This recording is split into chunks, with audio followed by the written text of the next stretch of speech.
Algumas pessoas vão dizer que eu estou julgando o comportamento da igreja, que eu estou fazendo juízo de valor, mas em nenhum momento da Bíblia o cristão é proibido de analisar fatos e sondar os espíritos para ver se são de Deus.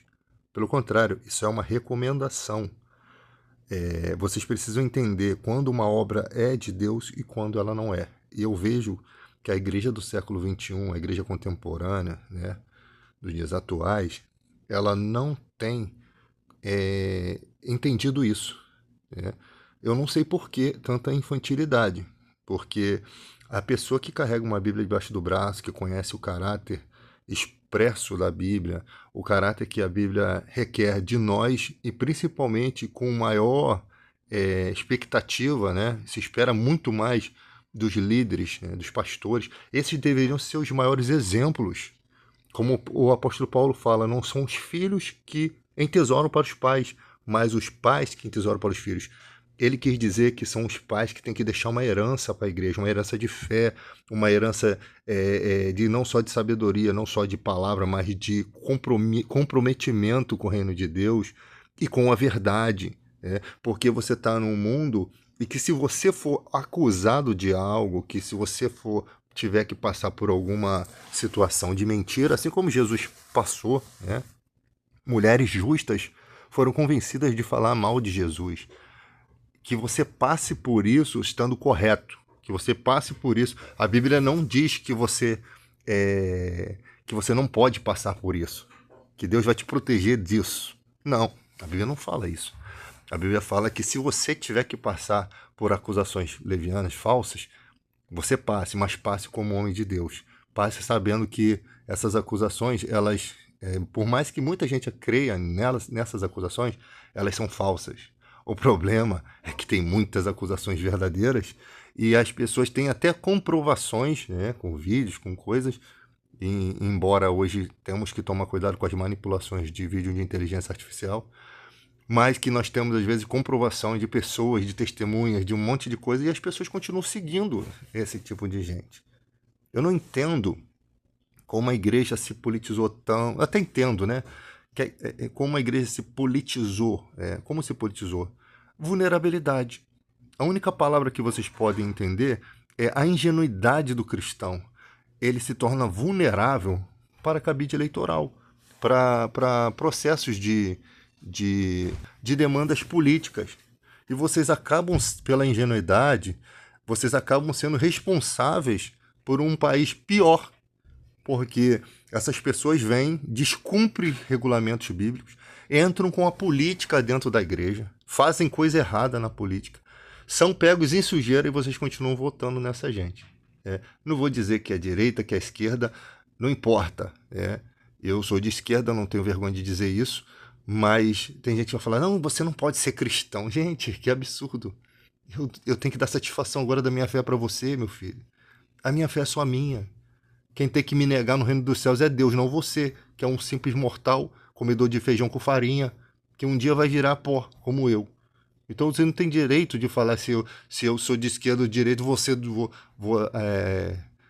mesmo entendimento eu tenho sobre aquele que segue extrema direita. Mesmo entendimento. Não tem como ter fé e mostrar em Deus, em Jesus, em humildade e crer naqueles que foram os torturadores de Jesus, com comportamentos idênticos daqueles que condenaram Jesus. Não tem. Então, como eu sou uma pessoa que eu sigo algumas recomendações de Paulo, não me preocupo de falar palavras bonitas ou para tentar convencer ou para tentar aparecer nas redes sociais, porque tem gente que é assim, só faz vídeo tendencioso, se vai pregar tem que ser ele que está em evidência. Olha, o magnânimo dos magos, né? Ele não bota nunca Jesus à frente. Ele fala de Jesus, essas pessoas nunca botam Jesus à frente. É só você perceber quando o cara vai fazer marcha para Jesus. Tá lá, um monte de faixa de pastores. Você vai fazer um culto, se o pastor não tiver com o nome dele na faixa, ele nem vai, ele fica indignado. E quem está em evidência é Jesus ou é você, meu filho? Sabe? É Jesus ou é você?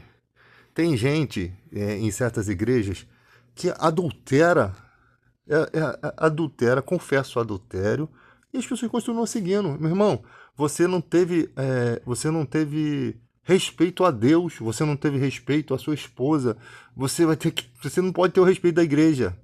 Já era, uma vez que você cai, você não tem como mais ser pastor, você não tem como mais ser nada na igreja a não ser um cristão comum, né? O próprio Paulo, pelas coisas que ele passou, dele ter perseguido e tal, ele não se sentia, né? Ele se sentia triste, mas ele fez isso na época da sua ignorância. Ele não tinha o conhecimento da verdade. Agora, a pessoa tem conhecimento bíblico, recebe o Espírito Santo, e faz tudo isso e ainda quer continuar tendo apoio da igreja. Por quê? Porque sua casa é financiada pela igreja, teu carro é financiado pela igreja. Eu queria ver você ser pastor 0800, ser pastor grátis, né? Mas não, essas pessoas não estão interessadas em arrependimento. E é nessa ingenuidade que os cristãos acabam, ele errou, coitadinho. Coitadinho nada. Coitadinho nada, ele sabia muito bem o que está fazendo, esses caras sabem muito bem o que estão fazendo, né? E a igreja critica outras pessoas que tiveram certos problemas. Eu estou falando de autoridade na igreja, pessoas que são pastores, estou falando de cara que cantava e foi para o mundo errado, eu estou falando de pessoas que assumiam cargos eclesiásticos. Quanto a essas pessoas, elas precisam ser de máximo respeito. Isso são regras bíblicas, né? Eu nem sei se pode ser aplicada a questão dos filhos, porque você tem filhos que se você tiver 10 filhos, eles não vão ter personalidades iguais. Eles não vão te obedecer. Vai ter sempre um que vai ser o mais desobediente, vai ter sempre um, cara, que o pai perde a cabeça. Ele ama a todos, mas ele tem alguns que ele vê que tem mais consideração com ele, que é mais amigo, né? Nas famílias, às vezes acontece o inverso. O cara que não faz tudo de errado, ele é o mais abençoado. E aquele que está junto ali é o mais massacrado, né? Isso é questão de dependência emocional, né? O filho depende emocionalmente, fica ali fazendo tudo para poder conquistar. Eu acho que isso é uma imbecilidade humana, né? De uma imbecilidade humana que não é mais questão de sentimento, é questão de maturidade. Tem gente que nunca aprende, vai passar a vida toda assim, eu tenho que estar aqui porque eu vou ser... depois que não é abençoado, fica indignado por resto da vida. Os pais morrem e deixam a casa no nome do outro que não fazia porcaria nenhuma. Vai ficar igual a questão do filho pródigo que foi embora, desperdiçou a riqueza, voltou, o pai recebeu, botou o anel no dedo e aquele que ficou, não ficou com inveja, né? Poxa, mas eu tô aqui, nunca me mataram, nunca fez um churrasco. Acho que o pai até, ele queria que o filho entendesse, pô, seu irmão voltou. Isso aí é outro critério, tá? Ali, no filho pródigo, é outro critério. É alguém que se perdeu, que foi embora, que o pai ia morrer e nunca mais ia ver, né? Que a família ia passar por toda aquela perda, enquanto aquele que ficou ali, está ali ainda na bênção. E quando o seu irmão volta, ele tinha que ficar muito feliz por ser seu irmão. São lições de vida que nessa parábola está dando lições de vida, né? No caso ali para os judeus, que deveriam estar muito felizes que Deus estava ampliando as leis para o mundo. Mas não, eles se tomaram de inveja. Por quê? Porque eles se achavam detentores da verdade, eles tinham posições, eles tinham medo de outros virem lá do mundo e assumir a posição deles, porque lá do mundo ia vir veio muita gente do mundo, se tornou grandes pessoas de Deus na época de Cristo, e a ponto de que, em consideração não ao mundo, as leis eclesiásticas do mundo, mas em relação a Deus, aquelas pessoas, elas estavam muito mais bem vistas por Deus do que todo o sistema religioso que estava há anos ali, vivendo na hipocrisia, fazendo coisas erradas por debaixo dos panos. É por isso que eles foram substituídos.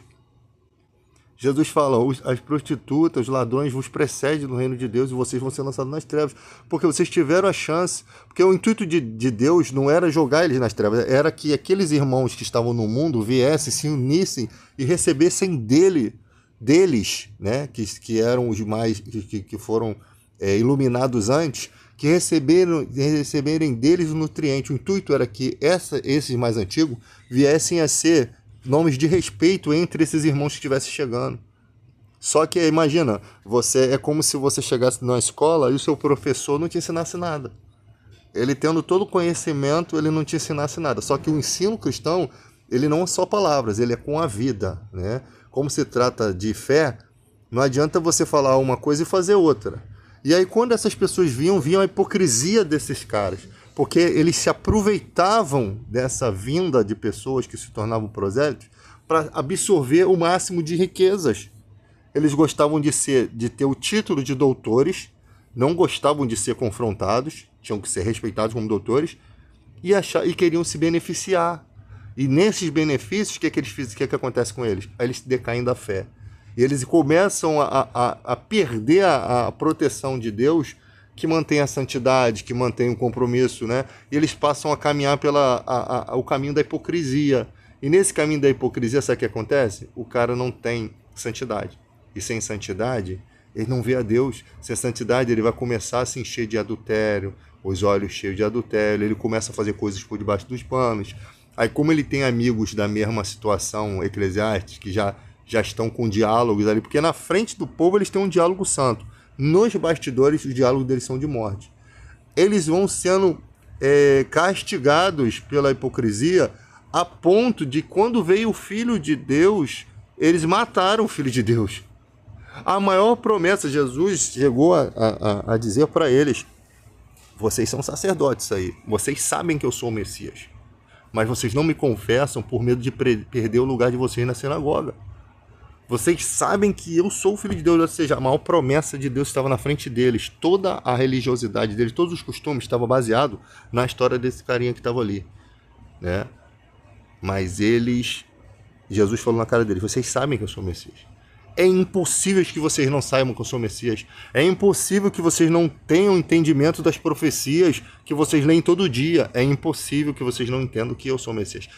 A ponto de que você percebe que alguns conseguiram, de dentro do Sinédrio, saber que realmente Jesus era o Messias, mesmo não entendendo como foi feita a coisa, porque Deus se ocultou deles. A pregação do profeta Isaías era para que vendo não visse com os olhos, e nem se convertessem, para que também não fossem salvos. Por conta da hipocrisia, Deus foi lá no futuro e sabia como é que ia ser a geração futura, né? Por isso que Deus não mexeu na história, né? Porque todas as oportunidades foram dadas para eles. Então Deus não mexeu na história, que senão seria injusto com outras pessoas. Então, mas lá no futuro Deus já sabia que eles negariam Jesus. Eles negariam e que eles seriam crucificados. E os profetas já profetizavam coisas, né? Onde nasceria Jesus? Belém, Efrata. Profetizavam como que seria a morte, por meio de salmos, por meio de pregações, por meio de revelações, por várias formas era revelado ali no Salmo 22, você vai ver, né? Repartiram entre si as minhas vestes, sobre a minha túnica lançaram sorte. Isso 1000 anos antes de Jesus nascer. Então, os profetas apontavam para Cristo. Moisés falou que viria um homem semelhante a ele, e todo que não ouvisse, a alma que não ouvisse ele morreria. Então Jesus, ele se fala: aqui está quem é maior que Moisés. Antes de Abraão existir, eu sou.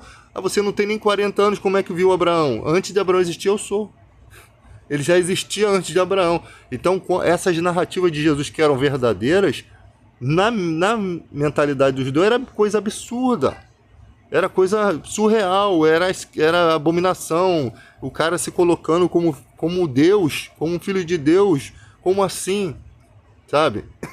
E eles não conseguiam enxergar mais. Só os bons conseguiam, só aqueles que Deus deu o direito de enxergar conseguiam. Mas Jesus chegou na cara deles e falou: vocês sabem que eu sou o Messias. Ou seja, eles quiseram matar Jesus por inveja, porque o próprio Nicodemos falou: Senhor, ninguém pode ser... eu sei que você é dos céus, porque ninguém pode fazer os sinais que tu fazes se Deus não for com ele. Ninguém pode dar vista ao cego se não for de Deus. O diabo não faz esse tipo de coisa. Ninguém pode curar um leproso. Sabe, as coisas que Jesus fez estavam profetizadas, né? Tanto que João Batista falou assim, mandou os servos perguntar se era ele mesmo o Messias. Chegou uma hora que o João Batista, não sei se duvidou ou se queria que Jesus mostrasse alguma coisa na Escritura para os seus discípulos, mas parece que duvidou. Aí Jesus fala assim: manda dizer a João Batista que os cegos veem, os surdos ouvem, né? E bem-aventurado aquele que não vê em mim motivo de escândalo. Então Jesus faz uma narrativa para os discípulos de João Batista para que levasse essa informação de que os milagres estão acontecendo, as coisas relacionadas ao Messias estão acontecendo. Embora não se compreendesse a forma toda como seria feito, é impossível que alguém estivesse fazendo aquilo que Jesus estava fazendo. Ou seja, vai lá e fala para João Batista que eu estou fazendo coisas impossíveis aqui, que ninguém nunca fez na história. Sou eu mesmo o Messias. Só que não te é dado todo o direito a entendimento. Não é te dado todo o direito de como vai ser. Por quê? Porque a sua vida só vai até aqui. E daqui para cá, cabe a Deus fazer. Você não vai ter toda a revelação, como se fosse isso nas entrelinhas. Tá? Então, gente, por isso confundiu muito os judeus. Confundiu. E as mensagens de Jesus eram muito...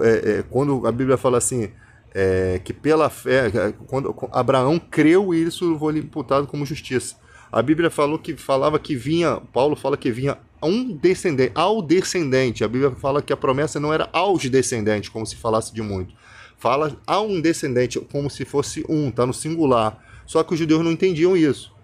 E ali fala que Abraão creu e isso foi lhe imputado como justiça. Ou seja, Abraão não chegou a sacrificar Isaac, mas quando ele acreditou, Deus não permitiu que ele sacrificasse. Mas ele foi justificado pela fé do fato dele acreditar que Deus poderia trazer Isaac dos mortos e ele ia cumprir o que estava ali, né? É lógico que tem doido que vai ouvir isso daqui e vai tentar fazer igual, não é a mesma coisa, tá? Tem gente que pega uma informação bíblica e pensa que aquilo ali é para ela fazer. Não, não é. Não é dessa forma que funciona. Ali era um caso exclusivo. Abraão acreditou que Deus poderia trazer Isaac dos mortos. Por que Deus está me pedindo o meu filho?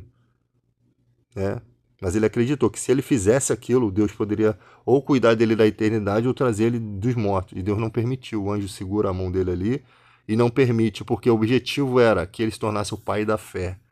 E ali ele deu o melhor que ele tinha. Ali foi provado que ele amava muito mais a Deus do que qualquer coisa na terra. E ele se tornou o pai da fé, né? E o nome de Abrão virou Abraão, né? Então você percebe que ali estava se tratando questões acerca de Jesus Cristo como sendo o descendente. Porque a graça ela veio primeiro, porque ela vem por meio da fé. Depois veio a lei. A lei ela vem 400 anos depois de Abraão. Mas ali naquele ato já mostra que a graça ela é anterior à lei, né? E que já havia um propósito de Deus de vir o meio da graça de salvação. Abraão creu e isso lhe foi imputado como justiça. Não foi a obra, não foi pelas obras que ele se tornou o pai da fé.